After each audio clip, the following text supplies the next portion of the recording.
Hello friends, Clage back with another Punishing Grey Raven guide today, and I'm going to be talking about the Queen of the Purification Force herself, Bianca Crepuscule. Bianca arrives as our newest S-rank Dark Attacker and will be replacing Lamia on that team. She also brings along yet another elemental effect, bringing us up to 7 of those, this time known simply as Raydiance, at least as how it's translated on the test server, maybe subject to change in the final patch, but for now we're just going to call it Raydiance.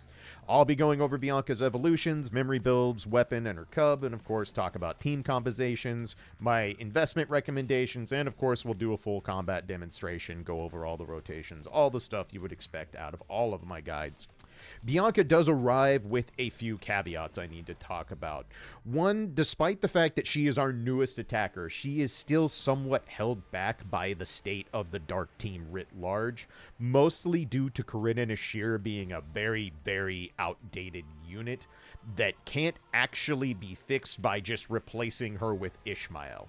The other notable caveat about Bianca is that this is one of those characters where she improves drastically at higher investment. Now, the good news is that even at low investment, Bianca is still a notable upgrade over Lamia. You can still see a very nice boost for the Dark Team without breaking the bank. And that matters a lot right now because we just got done having our wallets wrung dry by the Devil May Cry collab, or at least most of us did. So she is still very viable at low investment, and I'll talk about that more as we get into combat and the builds, but unlike past attackers, Bianca is essentially 2 different selectable characters. One for her dark damage kit and one for her radiance kit. I'm going to be touching very minimally on Radiance in this guide. I learned very quickly from the Devil May Cry guides that trying to add an entire elemental effect guide within a base character guide just bloats them out way too much, and it makes it hard to find in terms of people just wanting the elemental effect guide. In addition to this, right now, Bianca is our only Radiance unit. We do not have any other Radiance-based units yet, and because of that, we don't have any Radiance-based content. They're not going to throw a Radiance-based Warzone or a Radiance-based Pain Cage boss at us until we have at least 2 members to form something of a functioning team. So for now, Radiance is not going to be that important. I will touch on things quickly and minorly to kind of go over it so you can have an idea of what's to come. But for the most part, we're going to be focusing almost entirely on the dark damage side of Bianca's kit because that's what matters for now. So with all that said, let's go ahead and start talking about evolutions for Bianca. So at S5, when you use her Tidal Orb hold skills or cast her ult, she is going to trigger all QTEs. This is, of course, the S5 standard. We see this on every unit these days. At double S, after casting her ultimate, if you switch out Bianca, she will enter what is known as Departed Mode. This is similar to other recent units and attackers we've had, where once you send them off the field after casting their ult, they are going to do off-field attacks for a nominal damage bonus. In this case, she's going to do 4 attacks, dealing 2,000% dark damage apiece. If you cast your ult with full prayer stacks, and we'll go over those later, you will get a 5th attack for 2,000 dark damage. So after you go ahead and cast her Tidal Orb skill, the first time you bring her on the field, or excuse me, anytime you bring her on the field, she will gain a set of a 3-ping orb for cast using the Hold Tidal Orb skill, and the first cast of her Hold Dodge ability will grant her 15 signature energy, and each abyssal value increases the base damage of this cast by 15%. Lastly, holding her blue orb in Radiance form has its base damage increased by 80%. At double S3, which is a notable upgrade for Bianca, after casting Abyssal Expansion, which again is the Hold Dodge skill, her QTE base damage is going to be raised by 1,000% for the duration of battle. Another common thing we're seeing on a lot of modern units, if you use one of their core skills, they get an increase to their QTE for the rest of the battle. Bianca is no different. In addition to this, when you hold her Tidal Orb skills, you will be able to input an extra set of Signal Orbs, which increases the damage from 60 to 120 to 180%, depending on how many orbs were pinged if you are in dark form, or 40, 80, and 120% for if you are in radiant form. At Triple S, which doesn't say a lot, but it is one of the largest buffs on a Triple S I have seen in a hot minute.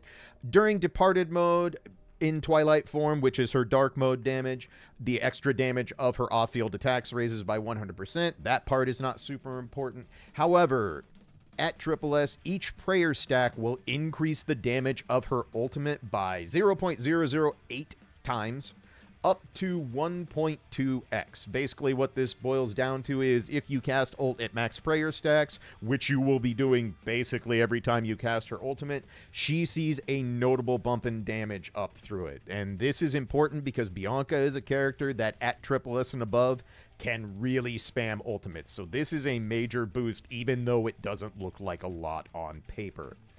At Triple S 3, 6, and plus, you're going to get extra damage on the Tidal Orb skills for Dark and Radiant damage, extra damage on her Hold Dodge skill, and extra damage on her Hold Blue in Radiance form. The EX damage of her ultimates also will be up by 35%. Pretty standard Triple S plus and beyond stuff. You get boosted damage to the skills and you use the most, as well as her ultimate. So that covers the evolutions. Let's talk memory builds. So I will go over the Radiance build first here just to get it out of the way. We don't know for sure what a finalized Radiance build is going to look like because, again, we don't have the team yet, so we don't know who needs to hold what for maximum optimization. But as a base option, what you will probably do is use her 4-piece set Jeanne. This is something she equips no matter what. She is absolutely tied to her 4-piece set. And then if you are doing Radiance, once we have it available, you can do Heisen as a 2-piece set and then harmonize something like 4-piece Heisen if you want. You can do Einstein in these 2 slots instead and get the elemental shred that way.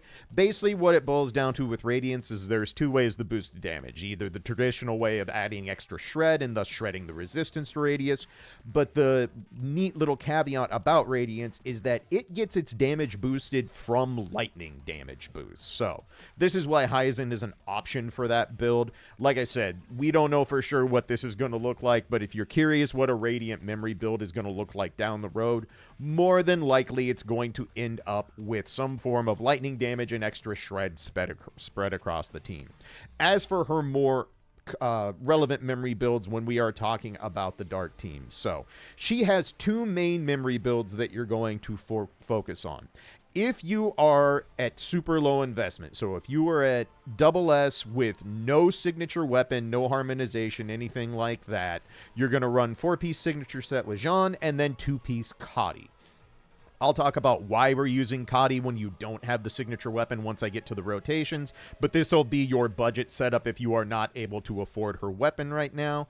If you are at below triple S, but you do have her signature weapon and thus have the ability to harmonize, you are going to run 4-piece Jeanne with 2-piece Bathalon, and then harmonizing to 4-piece Bathalon via the harmonization mechanic.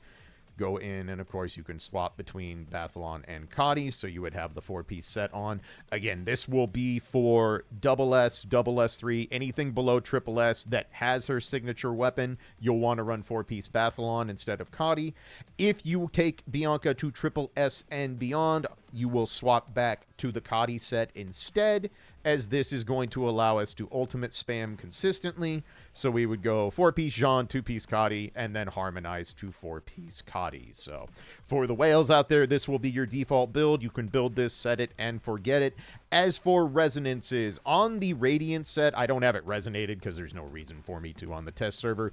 But for the top resonance on the Radiance set, what you're going to want to do is go Blue Orb. Her Blue Orb is very important for her Radiant kit and damage, but otherwise you're going to do signature on the bottom. You will do signature on the bottom for every memory set you do.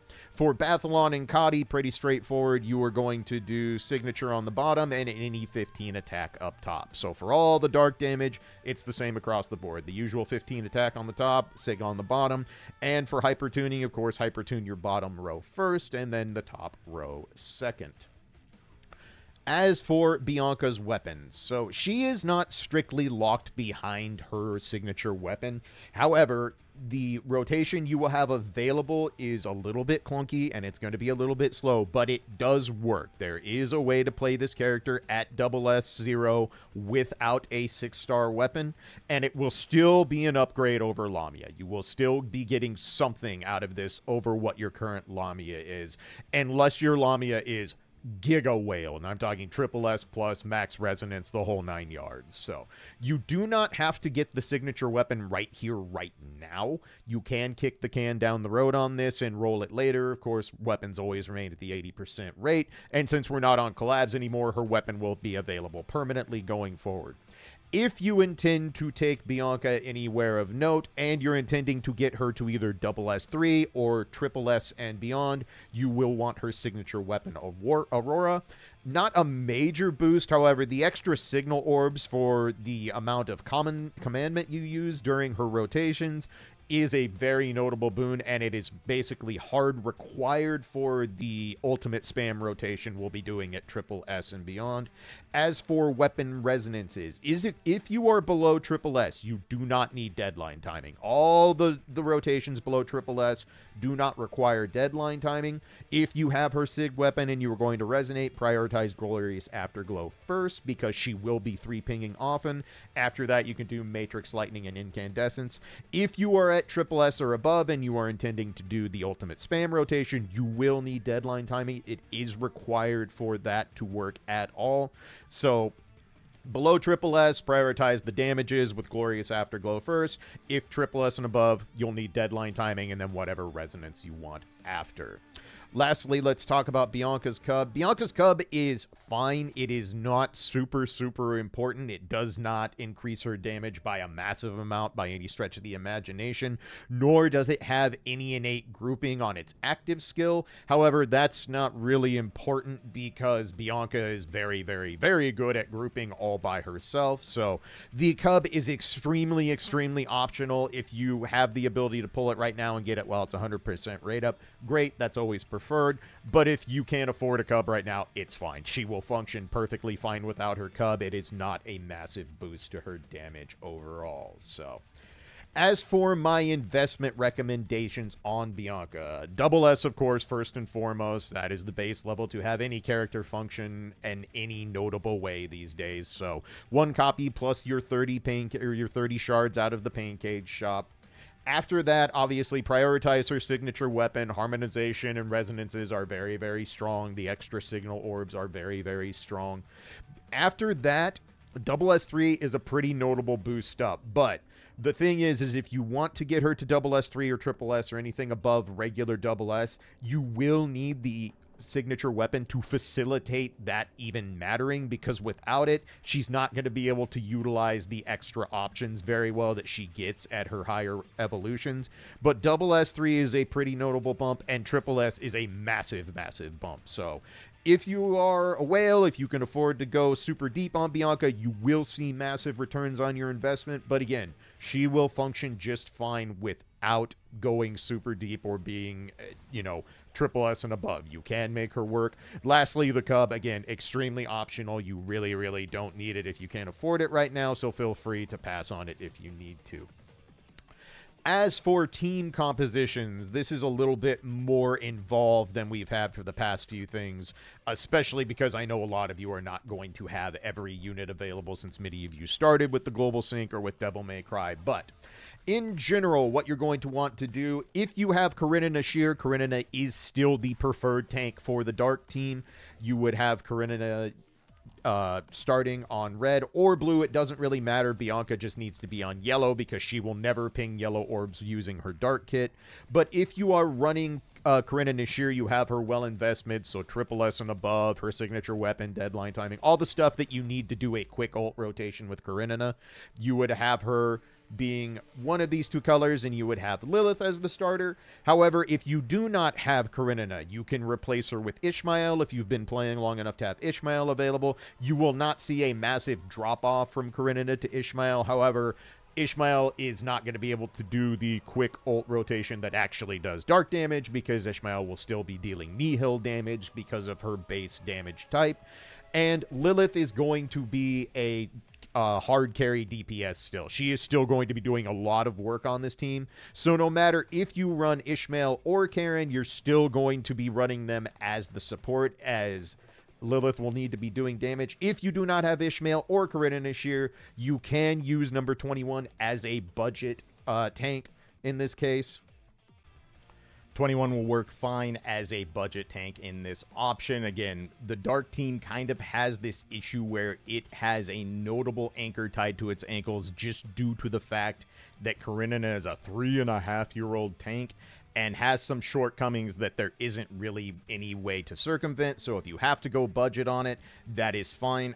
If you do not have Corinna at all, even though you can get her for free, I don't know that it's really worth the sheer amount of resources you'll have to put into her to get her to be functional for this team, especially because she should be getting replaced. She really is. Every time a new S rank comes out, there is a chance that Karen is the next one to be replaced. Somehow she's dodged this. Somehow this is a 3.5-year-old character that still has a meta slot on one of the main elemental teams. So if you gotta go budget, go budget. I can't in good faith recommend trying to invest all the way up to a triple S Karen with her signature weapon, with deadline timing, and all the stuff she needs to function. No matter which tank you use, what you will want to do is have them be your Da Vinci bot. So in my case, since I don't have Karen on the test server, I'm running 4-piece Da Vinci and 4-piece Bathalon on Ishmael. That will also be Karen's default build if you have her. If you are running 21, you can do 4-piece Da Vinci, 2-piece Bathalon, or more than likely what you should probably do if you are running 21 is swap over off of 4-piece Bathalon, since you won't get the extra bonus off 4-piece Bathalon unless for some reason you have 21 with her Sig weapon harmonized. I don't know why you would for an A rank, but hey, weirder things have happened in PGR. But with 21, what I would do is just swap over to most likely Einstein for the extra shred on the elemental. That's probably going to be your best bet. So if you do have to do the A rank budget option, 4-piece Da Vinci, 2-piece Einstein will work fine there. Lilith, as I said, will still be doing a lot of damage in this team and carrying the downtime when Bianca is not available. Bianca is not a solo artist by any stretch of the imagination, so you'll continue using Lilith's DPS setup, 4-piece Barcello and 4-piece Cadi harmonized. You should have Lilith's signature weapon already, since it was free if you did her specialized banner. If you haven't done that yet, if you're a new player, it is a permanent feature. You can get Lilith over time, so definitely recommend getting her signature weapon and getting her built. She is still very, very, very important for the Dark team. So that pretty much covers the team comps and everything related to Bianca. So end of the day, should you be pulling Bianca Crepuscule? If you can at all afford it, yes. Yes, you should. Bianca is not going to feel godly at lower investment, and I know a lot of people are hurting for pull resources after a massive collab with Devil May Cry. But just getting a single copy and evolving her with Pancake Shards SS will hold you over just fine until you have time to get her signature weapon, further evolutions, all of that good stuff. She is a unit that heavily rewards investment. If you are willing to spend, you will see returns on your investment very, very heavily with this character. But that doesn't mean she isn't worth pulling at low investment, because the Dark team frankly needs every advantage it can get due to Karen's outdated kit and the shortcomings she has within that kit. So if you can afford it at all, definitely recommend picking up Bianca while she's 100%. I always am going to recommend you pick up the newest S rank. It's just going to save you time and resources down the road instead of having to wait for either a 100% banner or a selector well after the character's been out for a while. So keep in mind, we are finishing up the global sync, which means we are going to have much longer gaps of time between everything, which includes longer gaps between new S ranks and longer gaps before we get things like 100% anniversary banners or S rank selectors. So if you can get her, get her. If you have to skip right now because you are just wrung dry due to Devil May Cry, understandable, it happens. But if you can get one copy, definitely recommend doing so. Now that we've gone over all of this stuff, let's go ahead, get into the training mode so I can go over the core pieces of Bianca's kit and teach you how to play her on the Dark team. Okay, so before I go into training mode here, I do want to remind everyone I'm going to be focusing almost entirely on the Twilight form, which is her dark-based damage kit. Before I do that, though, I do want to touch that, as I mentioned earlier, Bianca is effectively two different characters. She does not activate her elemental effect by using a specific orb or a certain hold input, anything like that. You actually get to switch which form you want Bianca in when the mission starts. So you can come into this menu as you get to the team select screen and either pick Twilight or Raydiance form, and you will start the stage in the form you have chosen. You do have the option to swap in stage by using the core passive gauge. You either tap it or hit whatever key is assigned to your hit core passive gauge button, and that will also swap her modes within the confines of the stage. However, this isn't something we should ever really have to do because we've yet to have any kind of stage that was one part dark and then another part other element. So unless somewhere down the line they start throwing at us stages that are one part normal element, one part elemental effect, this will never really matter. So just keep in mind to make sure that you're always in Twilight form for now, because again, we don't have any Radiant content. But let's go ahead and jump into the training mode and start talking about how Bianca works. So let me get this out of the way. So we'll start off with the basics here. I'll touch on most of the kit. Obviously, not all of it is relevant to rotations, and this is not a Devil May Cry guide, so I'm not going to go over every single little tiny detail for the sake of styling, and thankfully, this kit's a lot simpler than Dante and Virgil. But first and foremost, basics. So Bianca has a basic string, just like most characters do. You won't be using it much. One note you'll have is this right here. If you keep tapping basic, you can do this infinitely. She will do the sword whip over and over and over again. It should be noted that while you are doing this specific part, the multi-hits, you get increased orb recovery. This is not something you'll do in a rotation or anything, but if you were in a particularly difficult stage or a stage where Bianca is soloing or your teammates are down, you can use that to replenish orbs a little bit quicker if you want to. Also, after any attack after the third, if you cancel an animation at the very end, you will get the plunge attack from Bianca where she throws the sword in the ground and you get the lashes coming up out of the ground to hit the enemy. This doesn't serve any practical purpose either, but it is pretty neat and looks pretty cool, so it's there if you want it. Bianca also has a hold basic attack where she will spin her sword whip out and then eventually dash through the enemy. This has a couple unique properties. One, this also has increased orb recovery when you are doing it, and two, the end of this attack, if you hold it to finality, is considered a dodge. You will notice it does in fact use some dodge gauge down here. If you successfully dodge when this happens, the dodge gauge will be refunded, and Bianca also gets a massive amount of damage reduction and I believe some super armor, if I remember right. That might be in Radiant form, but moral of the story is she will get a massive chunk of damage reduction and get the dodge gauge refunded. This is, again, not something you will be doing in rotations or utilizing much, but it is there. You can also cancel this with a dodge whenever you want, and the same properties apply. If you successfully dodge, you will, in fact, get the dodge gauge refunded and good to go there. So next, let's go ahead and talk about orbs. So, Bianca only has access to her red orbs and her blue orb while in Twilight mode for doing dark damage. She will not use her yellow orbs ever while in dark mode. They are not available. They are only available in Radiance mode. So, as I mentioned, this is why you want to go ahead and put Bianca on yellow because, well, she has no way to ping yellow, and that way you're not having that problem while you're playing the character. Red orbs have quite a few different properties of note. So first things first, these orbs are combo orbs. So if you do a 3-ping into another 3-ping into another 3-ping, you see we get 3 different parts of a combo. So we've had a few characters that have these style of orbs available. Bianca is no different.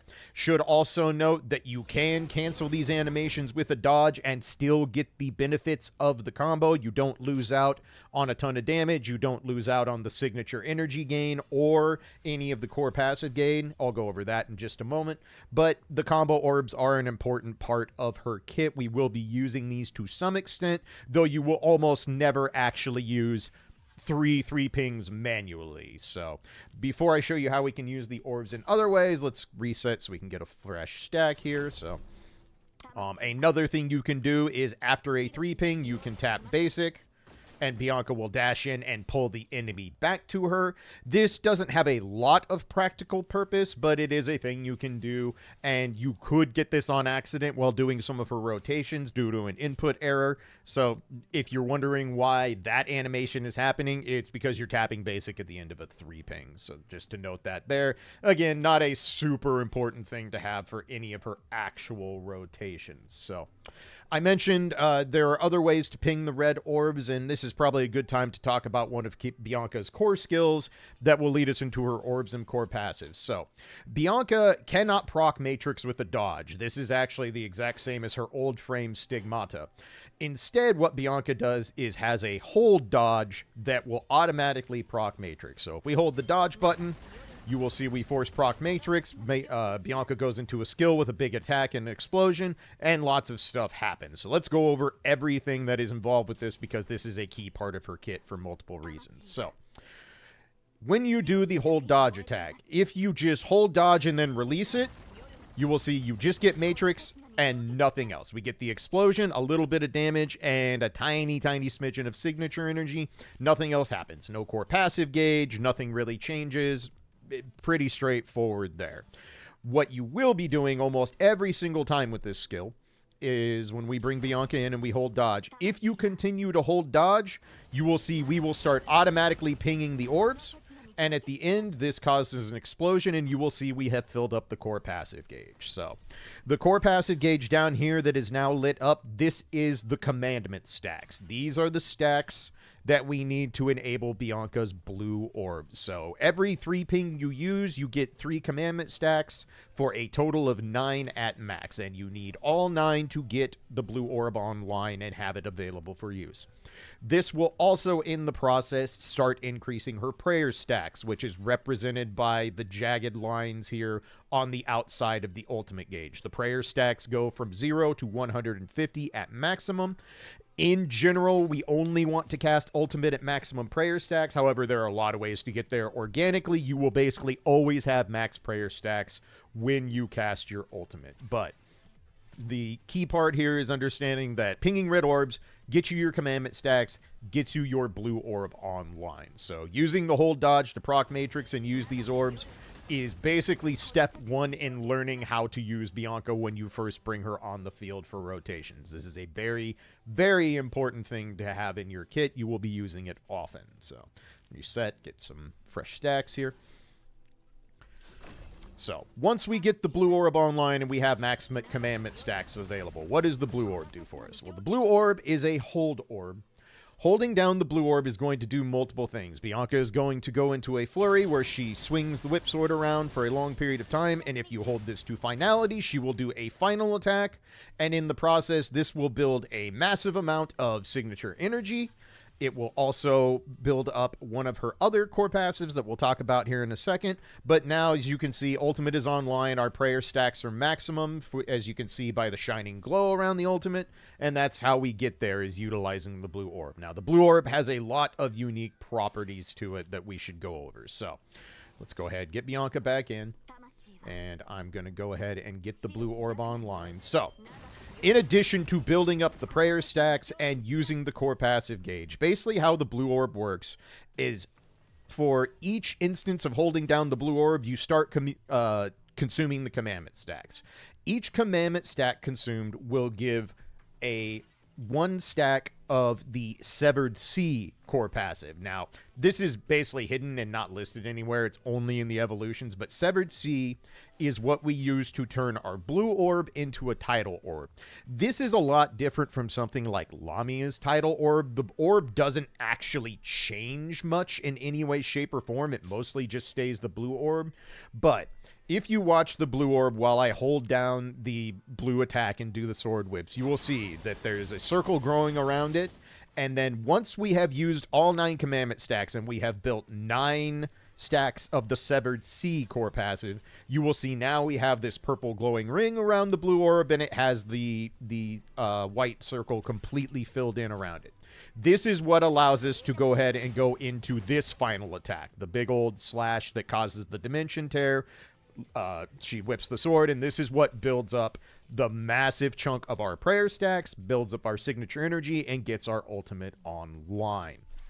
So the general game flow for almost every single rotation when you first bring Bianca on the field is going to be going into hold dodge, automatically pinging your stacks, holding down the blue orb to get the title orb online, letting the title orb rip, and then you can go into your first ultimate. So Bianca, unlike a lot of characters recently, only has one ultimate. This is the only ultimate she has. She has a different animation when she's in Raydiance form, but it is effectively the same concept. You build up max prayer stacks, you build up signature energy, you hit the ultimate, and you cast your big nuke of damage. She does not have a two-step ultimate like the vast majority of recent characters have. There is no ultimate mode, quote-unquote, for Bianca. Her mode is tied to building up her core passives and utilizing her blue orb into the title orb. You will also notice that now we have cast ultimate, we now have the title mark. So this is the last piece of the puzzle for a core part of Bianca's kit. If you have the title orb, instead of hold basic doing the sword whip spin and building up orbs over time, now Bianca gets a unique attack where she goes into a palm attack, builds up some orbs, and builds up some signature energy. This attack is very, very important, and it has a unique timing mechanism to it. So let's go over the palm strike, because this will probably be the trickiest part of Bianca's kit to get used to. So go ahead, hold dodge, proc matrix, use our red orbs, use our title orbs, cast ultimate, and get our title orbs. So I'm going to go ahead and hold basic. If you watch, once Bianca does the teleport and prepares to do the palm strike, you will notice a brief instance where Bianca flashes red. This is your visual cue to let go of the hold basic attack. If you do this correctly timed, you will get a specialized zoom in of the camera for a little mini cutscene, and the palm strike is going to do extra damage. It's also going to build more energy, and this is very important for setting Bianca up for future rotations. So if I go ahead and hold, flash red, see how the camera flashed in, and we got the kind of zoom in, the little cinematic with it. That's how you know you've correctly let go of the basic attack at the right time. This is not a perfect judgment cut situation. This is not frame perfect by any stretch. It's not the biggest window in the world, but with even a minor amount of practice, this shouldn't take you too much to get used to. So one more time, let's go ahead, do this. Let the sword whip rip, get our ultimate, get our title mark. So one other important thing to note with the palm strike is if you successfully do the release timing and you get the little mini cutscene, you can ping red orbs while that animation goes. This is also important for building up not just more core passive gauge, but for building up extra signature energy and setting up Bianca so that when she comes back on the field for her second rotation, she effectively has ult online and ready to go immediately. Much like Virgil on the Ultima Slash team or a couple other recent attackers, the main idea of getting the most out of Bianca when doing rotations is your first rotation is a setup rotation. Every rotation thereafter, you're going to have ultimate online as soon as she comes on the field. So you ultimate, build up to another ultimate, and then set up a third ultimate if you are below triple S before shifting her off field so that you can repeat the same rotation for the rest of the run. So I'm going to go ahead and do this, release, and you see I was able to ping 3 red orbs while the palm strike happened, and then I get 3 stacks of commandment. This is important. This is a very key part of the rotation. You will want to practice this. Make sure you get very, very comfortable with releasing the palm strike, hitting a 3 ping, and then being ready to swap Bianca off. So very core part of her thing. One other thing I want to go over real quick during the blue orbs. So let me get max commandment stacks here.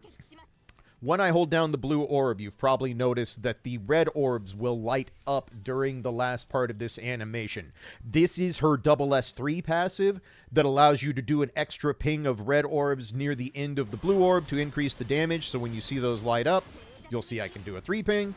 And this is going to do extra damage on the final attack of the hold blue orb once it becomes the title orb. So if you are double S3 or higher, this will also be a key part of your rotation. You will utilize this to get some extra damage and just set things up quicker, because as you can kind of tell, the name of the game is getting commandment stacks, getting stuff online, and getting the title orb. Basically, Bianca has a lot of core passive. She has what? We have commandment, we have prayer, we have severed sea, we have the title mark, we have the title orb.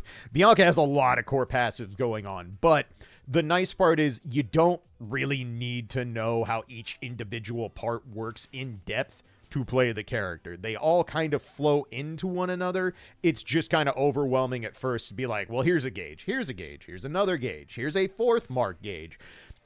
More than I would like, and I think they could have represented this maybe a little bit cleaner, but I think they're trying to avoid the thing they've done with some characters where the core passive gauge has like a meter, a gauge, another stack marker, and they're trying to make it look a little bit, you know, less intrusive, more part of the UI naturally, so I can appreciate that, but this is a bit overwhelming when you're first starting with the character. But all you really need to know is that if you're doing the rotations as intended and you've got a good idea of how each part of her kit flows into one another, you're going to be able to basically use the core passes without thinking about it. So let me reset here one more time. That more or less covers all the important stuff. The last thing I want to talk about real quick is that another sequence you're going to want to get used to is doing the first part of her red orb combo into a dodge cancel. Almost every single rotation, in fact, every single rotation period, will utilize this sequence, and that's doing red orb, second red orb, dodge cancel, and then using a third red orb and going into hold basic. Now, if you're doing this during the rotation, we would have the title mark, so that would get us set up to go ahead and use the palm strike, ping some red orbs, get some energy set up, and all that good stuff. So I'm going to show you the basis of how this looks before we actually start breaking down rotations, just so you can kind of understand how everything flows. So we bring Bianca in, we go ahead, hold dodge, get our red orbs ping, use our blue orb. This is always going to be the same. This is very straightforward. I can ping my extra since I'm double S3. We go into our ultimate, and from here, what you're going to be doing pretty much every time is doing 2 red 3 pings into a dodge, into 1 more red 3 ping, into hold basic, into release, and tapping the 3 ping during the palm strike animation. And as you can see, I have a full ultimate gauge. This thing is full, the prayer stacks are full, and we have 3 commandment already online for the next time we come on field. So this would be the point where you swap Bianca off and rotations are ready to go. This animation going on is the passive she gets at double S and above, where she attacks from off field. We'll cover that. I've covered that in the evolutions, but again, similar to like Selena and some other recent characters, once you take her off the field, she's going to do extra damage just because new characters like doing that, and it's a nice little bonus. So that's pretty much all you need to know for the Dark Kit. As I mentioned, you can go into Radiance mode by tapping the core passive gauge. So if I tap the core passive gauge, you'll see now we have yellow orbs, and pretty much everything else is identical. The gauge is the same, the prayer stacks, the blue orb, all of that stuff. I'm not going to go in depth on Radiance right now. There's just no point, and it will deserve its own guide once it actually becomes a thing within the engine. I do want to note that if you accidentally tap the core passive gauge, this will be especially notable if you are playing on mobile and using the touchscreen, or if you have a button bound to your core passive gauge. If you use this and you transfer between Radiant mode and Twilight mode, you automatically lose every single core passive resource you have. So if I were to go ahead and start doing Radiant stuff and building up the core passive gauge, blah, blah, blah, I got a bunch of stuff set up. I'm using the blue orb, doing all the fun things we expect to do and stuff like this. I'm going to build up some more core passive just for fun. If I go ahead and tap the core passive gauge, all of it is gone. Everything is gone. Our commandment stacks, our title mark, any amount of severed sea we build up, it all goes. Your signature energy remains, but if you tap this, you are going to lose all your core passive resources. So be very, very careful to not accidentally bump your core passive gauge, especially if you're playing on mobile. Otherwise, you're going to break your rotation real bad for multiple reasons. So I honestly recommend just not having a button bound to the core passive gauge unless you're doing something with the Devil May Cry characters, obviously, since that's how they do their taunts. But for Bianca, I would recommend having that unbound just so you don't have one more thing to accidentally get in the way while you're doing rotations. But that pretty much covers all the important parts of her dark damage kit. Again, there are some other minor cute attacks and setups she has that aren't really relevant, and because this isn't a Devil May Cry guide, I'm not going to go into every single tiny detail you can do to style with the character. Feel free to experiment and mess with stuff, but this character has a different rotation for double S with no SIG weapon, double S with her SIG weapon, SS3 with her SIG weapon, and triple S and above. So we have a lot of rotations to go through, so let's go ahead and start breaking those down. Okay, so before I start going through all the rotations here and explaining how they work, what you're going to be doing at each investment, all that good stuff, I want to do a couple things real quick. First and foremost, I need to give shout-outs to some of my guildmates over in Panopticon. My double S rotations that I was finding and coming up with were honestly pretty cursed. You probably saw me post about this in my community post tab. I just was not finding a way to make signature energy line up that didn't feel like I was either way overflowing signature energy or just wasting too much time trying to build the right amount of signature energy. And thankfully, one of my guildmates directed me to a player's channel. Their name is Riddle. I'll be linking them down in the description. They've had some low investment double S rotations that worked far and away better than anything I did. So those are what I'm going to be showing you here, and big shout outs to them, because what I was doing was basically going to have me telling y'all that Bianca at double S is just not something you really want to mess with. But thankfully, as you can tell now that we're deep in this guide, that's not the case. We don't have to worry about that. Other thing I do want to talk about real quick is just a reminder, we're nearing the end of the global sync. These are not characters with months and months and months of tech refinement and optimizations under their belt. There still very easily could be things to learn, little things to optimize, new routes to be found. I say this basically every guide I make, but for all my guides, and any guide period, no matter who made it, always take rotations as something that aren't chiseled in stone. You can use them as blueprints, they can be good foundations, and oftentimes, maybe they are the most optimal way to play character X, Y, or Z at a given investment with given equipment. But with the global sync coming to an end and all of us being on the same page, no one is going to have a reference when these characters start dropping. So the more we experiment, the more we get stuff out, the better this will be for the entire PGR community. But just keep in mind, these are not gospel. These are not something that you should go, okay, I saw Clage's rotation, I never have to look at anything again. Always be willing to experiment, always be willing to look at other creators and check out other options, because Warzone is one of those things where even if you have quote-unquote the most optimal rotation, there might still be nuances with not overkilling waves or delaying an ultimate or other things like that. So just keep that in mind, that I'm not sitting here trying to tell you that, okay, here it is, you never have to think again. No, that's going to become less and less likely as new characters come out and there's no, oh, this character's been used on the Chinese server for half a year. Everybody knows how this character works. That's not a thing anymore.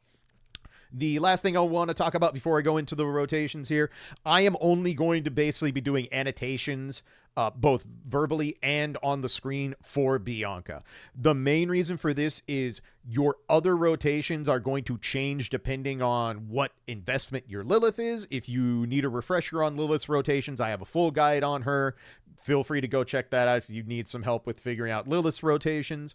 And depending on if you're using Karen or Ishmael or 21 as a budget, your rotation is going to change even further. So if you are using a well-invested Karen, obviously you bring her on the field, you do her quick ult rotation using her leap skill. That one's really straightforward and easy to do.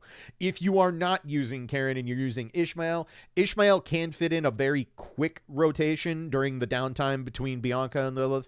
It's not super important because, again, Ishmael only does nihil damage. It's not really going to matter in the grand scheme of things, but you can do it to fill downtime. If you're using 21, 21's not going to do any damage, period, in modern PGR content. So just keep in mind that you will have to make some adjustments based on your team and your investments. So I'm only going to focus on Bianca for the sake of not bloating the guide further and to save me some editing headaches on putting in annotations for every single character, because there's a lot. So let's start off here. We're going to go through Bianca with at double S without her signature weapons. So no signature weapon, no DLT, any of that. This is going to be the budget rotation. And the nice part is this is a little clunky and it does involve a little bit of time loss, but for the most part, it is not a big departure from the double S rotation with her weapons. So let's go through what we're doing. As always, I'm going to go through piece by piece. Then I'll play it at full speed, verbalize the annotations, and have those off to the side so you can practice. So every Bianca rotation is going to start out exactly the same. We swap her in. We're going to immediately hold dodge to go into the consume orbs, into the big flash explosion from the Abyssal expansion. One little piece of tech I did not talk about in the combat demonstration that is very important here is when you see the last set of orbs disappear as you're doing the hold dodge, start holding basic attack. What this does is, for whatever reason, if you were holding basic attack, and you can see down here, my basic attack button is lit up because I'm holding it down. Holding down basic, for whatever reason, gets rid of the animation lag that happens after the Abyssal explosion. And this means you can go into holding the blue orb immediately after this ends. In Riddle's guide, they mentioned that you only do this for the first rotation. You don't need to hold the basic on subsequent rotations before going into the blue orb. I don't know if it causes any issues with further rotations. I didn't notice any. I didn't see it expelling any extra resources or failing to give us orbs or anything like that. So as far as I can tell, you can use this little bit of tech every single time you do hold dodge into the blue orb. I don't know if this is intended. I don't know if it's a bug. I don't know if it's just something that happened to be found and it just works as a happy accident. Not entirely sure, but it does eliminate animation lag, and obviously that's just extra time to do stuff in a war zone. So recommend getting into the habit of doing hold dodge. As soon as the last set of orbs is gone, hold your basic attack, and then once the animation ends, you can immediately go into holding blue. As you see, like the explosion happened, I've already got a stack. I've already consumed one commandment stack. So this is literally instant. There is no animation downtime when this happens. So from here, we hold blue. And then right before we get to the end, you can go ahead and call QTEs. There's a couple visual cues for this. As the core passive gauge is getting down to 0, that is a fine time to call the QTEs.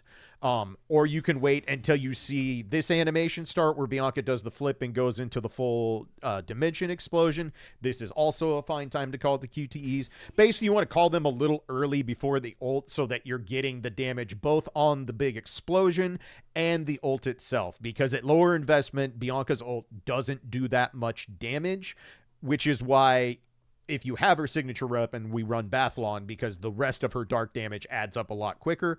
But in this case, since we're running Kadi due to the fact of not having the signature weapon, it's not going to make a huge difference. But call your QTEs.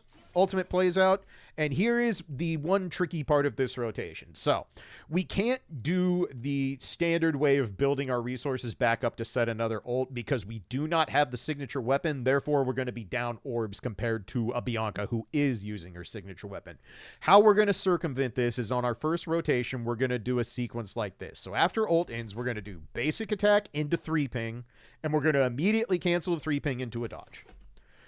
This gets us 3 commandment stacks, so we're a third of the way there.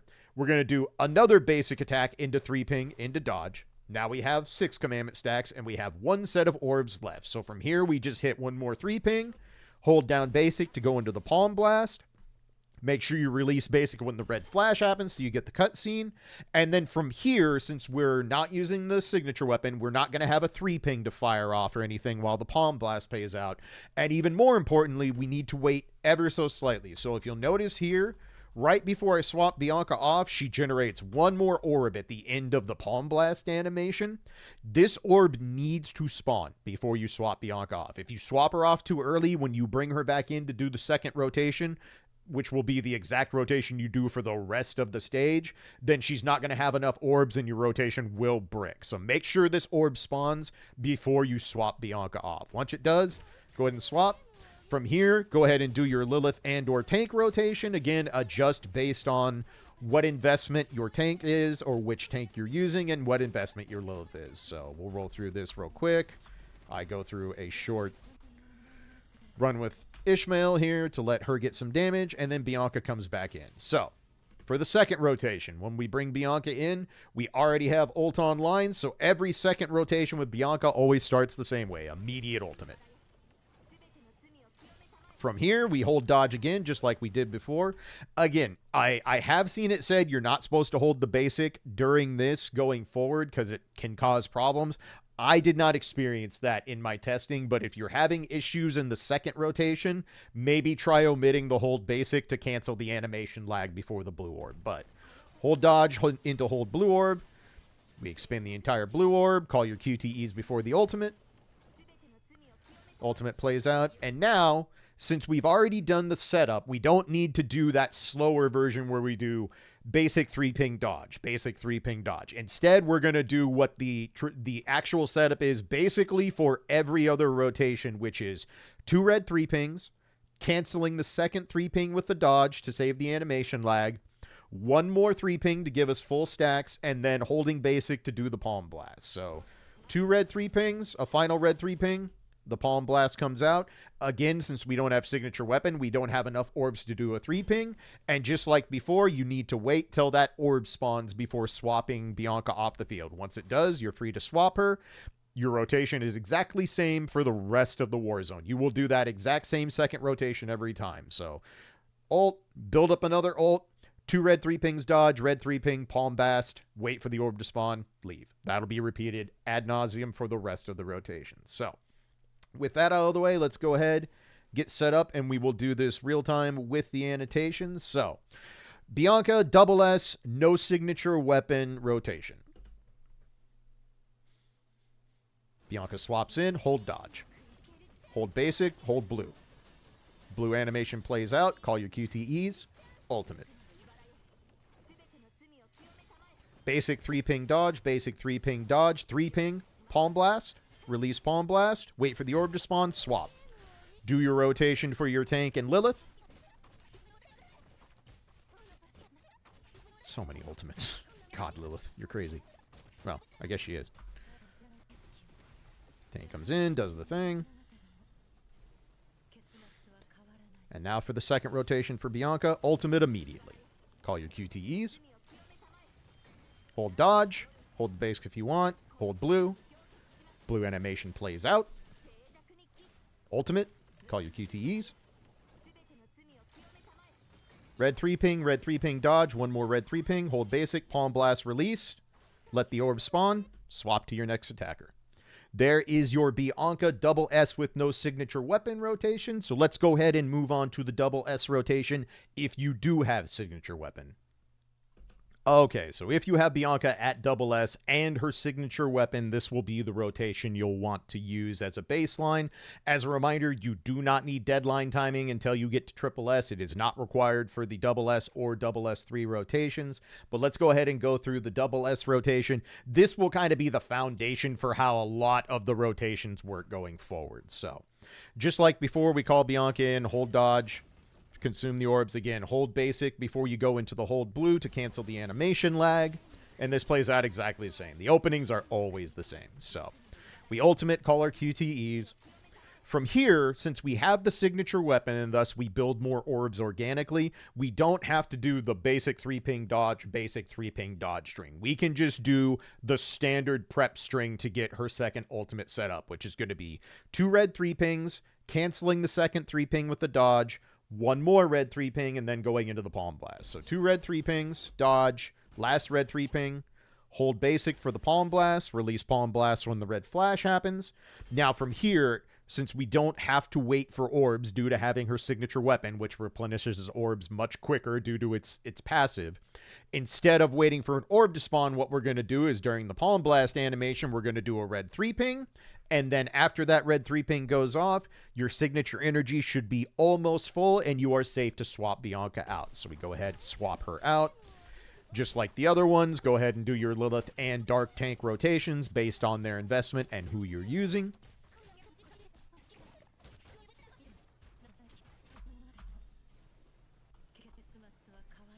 And then from here, so the second rotation for Bianca, very similar. Of course, we start with the ultimate. It comes online immediately, so we ult. There is a small wrinkle after the ultimate here. Before you go into the hold dodge this time, you want to do a red 3-ping. So make sure you do 1 red 3-ping before going into hold dodge. and then you can go ahead and hold dodge. Again, if you want to hold down the basic here to get rid of the animation lag, it did not cause me any issues. If you're doing this rotation and something's going awry and you're running out of resources or something, I would say go ahead and omit that hold basic during the swap from hold dodge into holding the blue orb in case that is causing problems. But again, for me, I didn't see any issues. So here, same thing again. We hold blue, let it play out, call our QTEs, do ultimate, and now we do the same exact exiting setup. So 2 red 3 pings, dodge, red 3 ping, palm blast, released, red 3 ping, swap. That's it. Pretty straightforward, pretty simple. Let's go ahead and go through it with real time, and I will annotate as normal. So Bianca double S with her signature weapon, but no deadline timing required. Swap in, hold dodge. Hold basic, hold blue.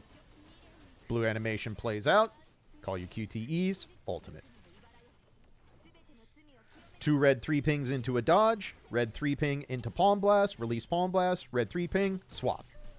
Do your Lilith and Dark Tank rotations. So many ultimates.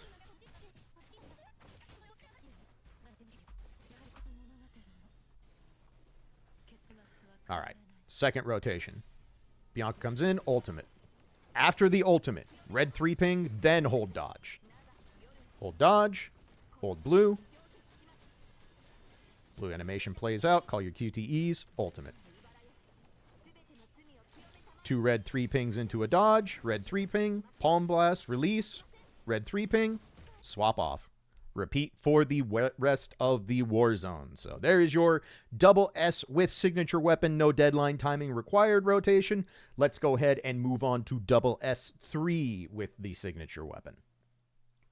Okay, so the double S3 with signature weapon rotation is going to look very, very similar to the double S rotation. The big difference now is since we're double S3, we have the unique passive that lets us do a red 3 ping near the end of holding the blue orb.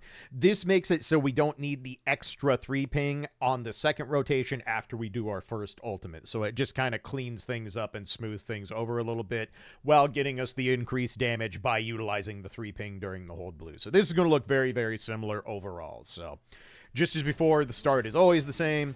Hold dodge, hold basic, go into hold blue. So you'll see right there is where the red orbs light up. You can ping them anytime they light up. It doesn't matter. As long as they are lit up, you are free to go ahead and hit the red 3 ping, but make sure you do that. After that, call your QTEs. Ultimate plays out. And from here, exact same setup as before. So we're going to do 2 red 3 pings, cancel the second red 3 ping with the dodge, do a final red 3 ping. That'll give us enough to go into palm blast. So 2 red, dodge, red, palm blast. Palm blast releases. We do 1 red 3 ping afterwards, and then we swap to our next character. So then we do the same thing, let our Lilith and tank rotations play out. Again, adjust based on who you're using and their investment level. Oops, little far.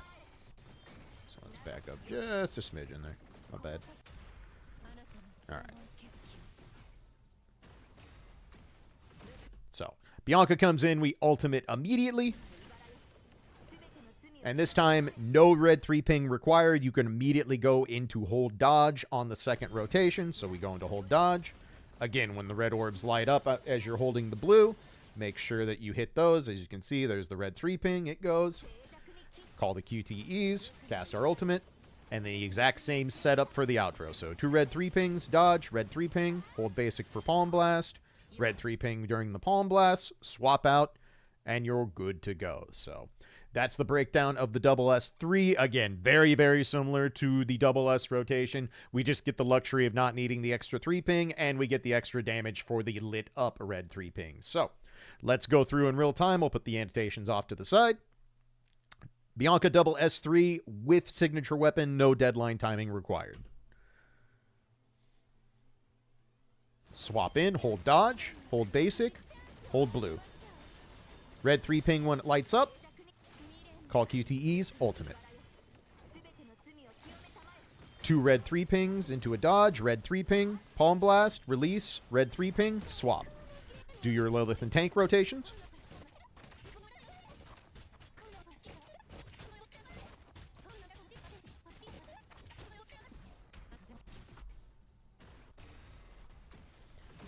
ultimate. Hold dodge. Hold blue. Red 3 ping when it lights up. QTEs. Do your ultimate. 2 red 3 pings into a dodge. Red 3 ping. Hold basic for Palm Blast. Release. Red 3 ping. Swap Bianca off.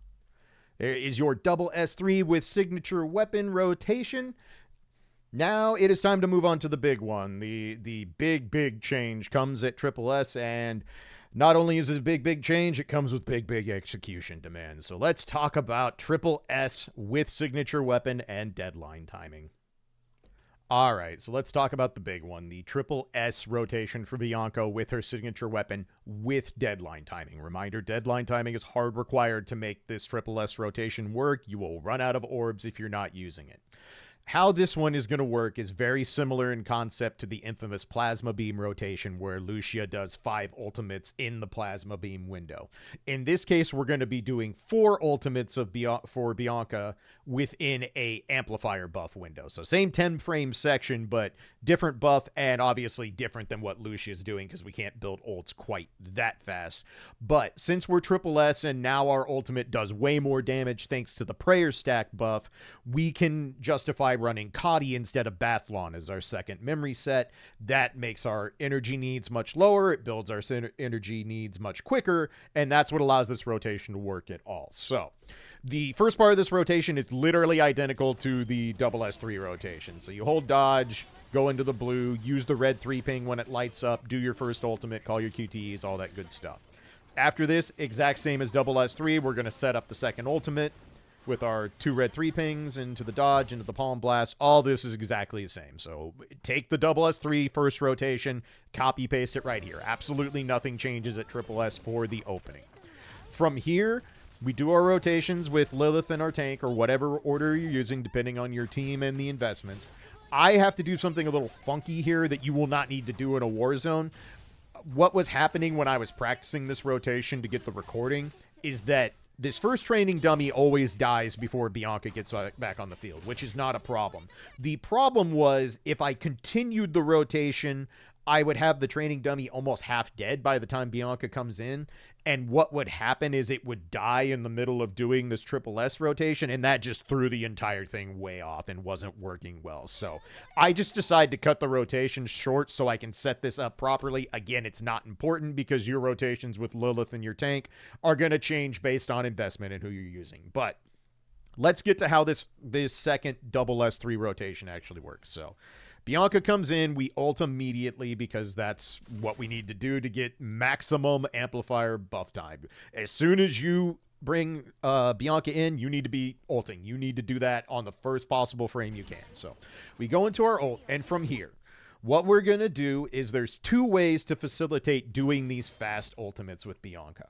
The way I like to do it and what made the most sense for my hands personally is to do our same setup we've been doing, but with a slight deviation. So I do 2 red 3 pings into a dodge, into a third red 3 ping. As soon as the red 3 ping goes off, I'm holding basic. You can see my basic is lit up. I'm already holding it. This time we're going to hold basic for the duration. You do not release to get the red flash or anything like that. We want the palm strike to come out as soon as it can without the cutscene. So we do this, and what we do is when the palm strike hits, this should get you enough energy for your ultimate to go off. Now, it is super important that you're ulting on the first possible frame. Well, how do you do that? Trying to do a just frame input all the time is not going to go super well in a window this tight. Thankfully, we have a pretty easy solution to that, and that is the fact that just like Lucia's fast ultimates, Bianca's ultimate can be buffered. If you are holding down your ultimate button, that ultimate is going to fire off the very first frame you have enough signature energy. So if you watch my signature energy bar, you're going to see the Palm Blast goes off, and its signature energy is going up, so we're going frame by frame, it's going up. Didn't even make it. Did not even make it to the end because it literally triggered the ultimate on the first frame because the game has read that I have enough signature energy to ultimate before the animation of the bar even happens. This is super important. Get used to once you do the palm attack, hold down ultimate. Just make sure you're holding it the whole time. That will ensure that your ultimate goes off before or as soon as humanly possible. It will go off literally on the first possible frame. So after this, you're going to do exactly the same thing. Now, again, there are two ways to do this. There's the way I showed you where you do 2 red 3 pings, dodge, red 3 ping, hold the palm blast. The other way to do this is because the first rotation of this after the first ultimate happens, you'll see we already have a bunch of commandment built up. So we don't actually need that many 3 pings out the gate. But I prefer to do it this way for rhythm purposes and muscle memory purposes. But what you can do instead is, instead of doing 2 red 3 pings, dodge, red 3 ping, what you can do on this first rotation is, since you've already got enough commandment to go into the palm blast and the title mark is already active, what you can do is 2 red 3 pings, dodge, and then go into the palm blast immediately. And when the palm blast hits, ideally what you're going to do is you're going to do a red 3 ping before the ultimate goes off. Now, the issue I was having with this is that oftentimes holding down the ultimate, if I didn't get the 3 ping timing right, it just didn't go off. And that meant I didn't have any commandment built up for the next section. So I would still need 3 more red 3 pings to get back to having enough core passive gauge to go into the palm blast. So instead, what I like to do is what I showed you. 2 red 3 pings, dodge, red 3 ping, palm, hold your ultimate. Experiment with which one works for you. If you can do the red 3 ping after the palm hits, but before your ultimate goes off, that does give you more wiggle room on getting all 4 ultimates in before the amplifier buff expires. But for me, this is more consistent, and I was always able to get it done before the amplifier buffs runs off. So as you can see, we've done 2 reps of this already. We have 1 rep left. As you can see, amplifier buff is running low, and this is tight. I'm going to show you how tight it is. So watch very closely here. Amplifier buff is still active. Still active. Palm is going off. Still active. Ultimate starts. The cutscene has started. Amplifier buff is still active. The UI is removed as we go into the cutscene. That means the buff is snapshotted. We get this 4th ultimate off before the amplifier buff expires. Now again, to show you how tight this is, when the UI comes back up, it's gone. It literally doesn't exist anymore. It disappears on the frame before it comes back up. So doing it the way I'm doing it is tight. You have literally no room for error. But if you're holding down your ultimate, always getting it on the first possible frame, this always works. You will always get all 4 ultimates before the amplifier buff expires. Experiment with which of these 2 routes makes the most sense for your hands and for your consistency. And then after we have done 4 ultimates, we need to set up another ultimate before we leave. So we do the same thing we've done with every other rotation. 2 red 3 ping, dodge, red 3 ping, palm blast, release the palm blast, red 3 ping after the palm blast hits, and we're good to go. And then from there, the rotations repeat for the rest of the way. Bianca can do that 4 ultimate rotation every single cycle for the rest of the rotation. It is only a single setup rotation. After that, it is always doing the 4 ult rotations. So this one is going to take practice. It's going to take some time in the lab until you get it really written into your muscle memory, but just make sure you're learning how to hold your ultimate button down ahead of time. That is really the big secret to making sure this works. Buffering that input is the only way you're getting 4 of these in before you run out of amplifier buff. But one more time, let's go through it in real time. I will do my best to annotate. There's a lot going on with this one, but I'll have everything off to the side, use that to practice. But Bianca, triple S3 with deadline timing. Here we go. Swap Bianca in, hold dodge, hold basic, hold blue. Use your red 3 ping when it lights up. Call your QTEs, cast ultimate. 2 red 3 pings, dodge, red 3 ping, palm blast, release the palm blast, red 3 ping, swap off. Do your amplifier and tank rotations again based on your investments and all that good stuff. I'm not going to speed this one up since this one I short, as I mentioned the first time. But we will get back to Bianca and we'll go from there.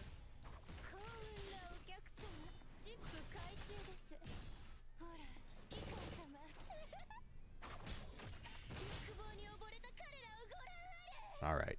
So, second rotation on for Bianca. Swap in, ultimate immediately. 2 red 3 ping dodge, red 3 ping, hold basic, ultimate. Hold down the ultimate button so it's the first frame. 2 red 3 ping dodge, red 3 ping. hold, ultimate. One more time. 2 red 3 ping dodge, red 3 ping, hold basic, hold ultimate, ultimate goes off. 2 red 3 ping dodge, red 3 ping, do the release palm blast, red 3 ping, swap off. There is your triple S with deadline timing rotation. This is far and away the most executionally demanding. It is far and away the one that is going to cause you to need to reset Warzone probably a lot more than you want. But if you get it built into your hands, it is consistent. You can absolutely do this. Like I said, play around with the 2 routes to get to the fast ultimate. Whatever makes the most sense for you and the way you do your inputs in PGR, go with that and you'll be good to go. There is no rotation beyond this. Triple S is the last bastion. Nothing changes if you go to Triple S 3, 6, or plus.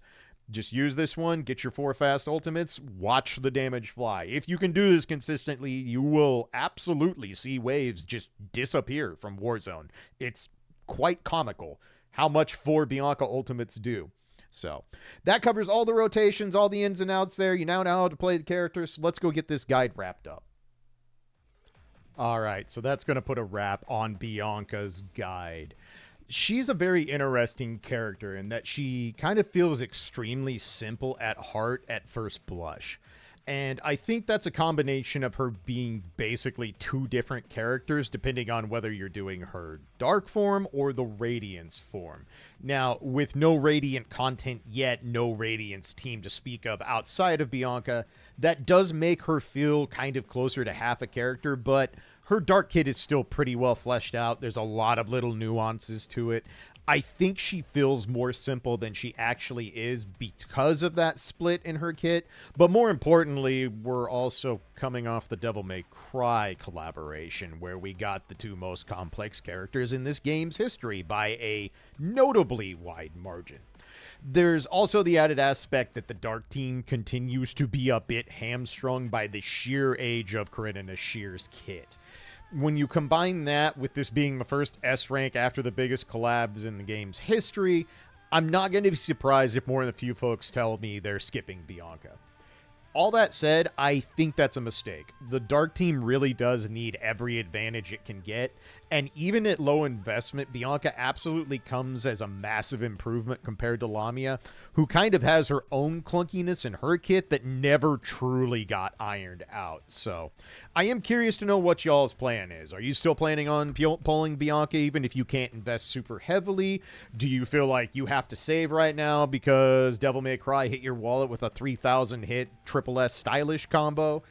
Let me know what your plan is in the comments. And as always, if you have questions, if something wasn't clear, you want some clarification, you want some advice on anything relating to Bianca or anything else relating to the Dark Team or just PGR in general, feel free to leave me comments down below. I try to answer those as often and as quickly as I can, so I will definitely do what I can to clear up any misgivings or anything like that. If I made any errors or there's any corrections, I'll put those in a pinned comment later on. I am far from perfect. I make mistakes in my guides.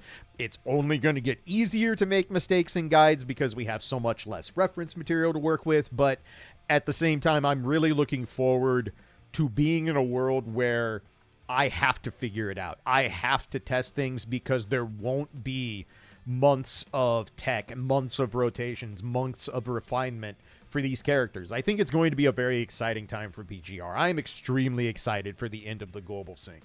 I've actually enjoyed the global sync quite a bit, even though it has been a bit overwhelming at times, but I'm very excited to get back to normal schedule PGR and get to a point where now, when a new character gets announced, everybody gets to get hype immediately. There is no, downtime waiting for this new cool character that you have to watch the Chinese server play with for 6 months to a year and we kind of sit twiddling our thumbs. Now it's fair game for everyone, so I'm very looking forward to that. It's going to be a challenge. These guides are only going to get more difficult, so hopefully I can continue to get them out when the patches drop and give you guys something to use as a baseline when these new characters debut. But this one's been long enough. This was awful long, especially considering we're really only talking about one part of the kit. But as I mentioned, we'll give Raydiance its due once we have actual Raydiance content and we have a team to facilitate it with.